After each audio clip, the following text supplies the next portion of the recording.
This is Stephen Eckert Muskrat Roshi. I'd like to discuss what I call pseudo-Zen, or Zen that is not grounded in the Buddhist tradition. There are many people who believe that such a thing is possible. They even call themselves students of Zen, Zenists, etc. But from my perspective, Zen flows completely out of the Eightfold Path of Buddha.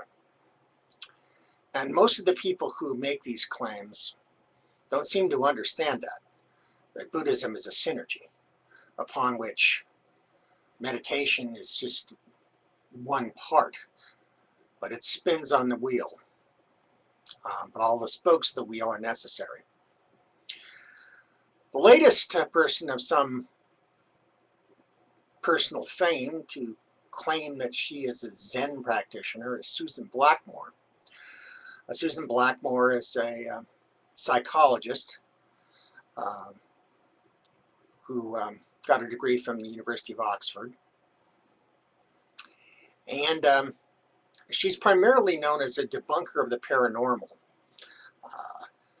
She makes a claim that she studied the paranormal for 20 years and never found one instance of it, which is not surprising considering that her entire reputation was built on being a skeptic. Naturally, she wouldn't find anything. There would be no evidence that would be sufficient for her to surrender to the idea that there is something beyond her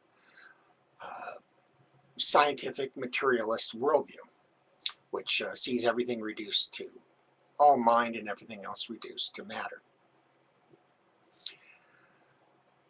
Now, there's nothing wrong with anyone calling themselves anything they want, but the question is, do they have any authentic experience in it? Do they really know what they're talking about? In this case, it seems doubtful. And why I say that is it's rather simple, really. One of the things she says is that Buddha, for instance, she doesn't believe in an afterlife, which is kind of a simplistic term anyway, because Buddha taught that there is no self. Well, that's a very simplistic version of what Buddha taught. He taught that the self that we ordinarily experience, that is the grasping sense of self where we define ourselves by our experiences and our ideas about themselves, is from Buddhist teachings definitely illusory. It is caused by our perceptions, our grasping, our inability to see the interconnectedness of our existence. Interconnectedness comes from the doctrine of co-interdependent origination. Co-interdependent origination states that no thing in and of itself has a real fundamental ontological structure. It is fundamentally real, except insofar as its relationship to the whole. Another way to describe this is if you were to take the ocean and a wave. A wave appears on the ocean when conditions are correct, and it dissipates back into the ocean. Now, is the wave completely non-existent? No. Is the wave separate from the ocean? No. So what is the wave self?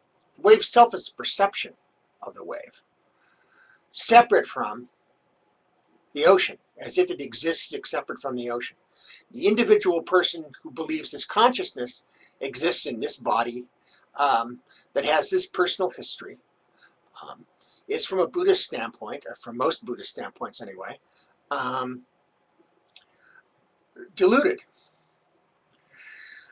Buddhists did not preach nihilism, annihilation. He avoided discussing eternalism, but he also stated that he also did not subscribe to annihilation.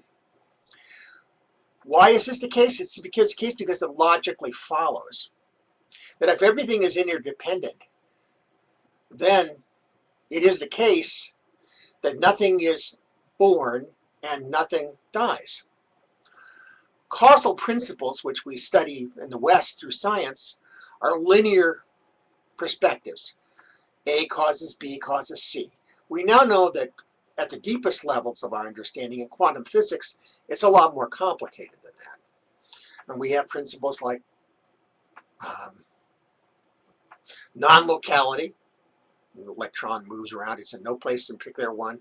We have entanglement, where every bit of information is stored in every other information, or is instantaneously shared. So, and we also have the essential quantum enigma, where our observation of quantum events causes them to collapse. Now, none of this is inconsistent with basic Buddhist thought, but I'm not trying to say that Buddhism teaches quantum mind, although there's certainly parallels there. But under the circumstances, why would it be so patently absurd to think that, for instance, there's a substratum which to our consciousness, which is basically what Alan Wallace said and Susan Blackmore was so upset about. The substratum could be said another way as the alaya vijnana, the storehouse consciousness. You could also describe this as the all the information shared, entangled within the quantum web. It's just an idea, but there's nothing absurd about it. But what I find absurd is people talking about Zen that don't know anything about it. They may have practiced meditation for 30 years, but that doesn't mean they're knowledgeable. By her own words, she's never read any of the Buddhist sutras or is aware of them. She gets everything evidently secondhand from someone or somewhere, where I don't know. But if she did read the basic texts or translations thereof, such as the Hawaiian Sutra talks about co-interdependent origination, and the jewel net of Indra, where every reality is like a net of jewels, with each jewel reflecting everything else at the same time. And she understood co-interdependent origination and also the doctrine of emptiness, which is not a doctrine of annihilation. Then she wouldn't be making these statements that Buddha said this or supported that, because she's fundamentally wrong. But we're going to go into this a little further in the next section of this. So thank you very much for listening, and in the next talk we'll talk a little bit more about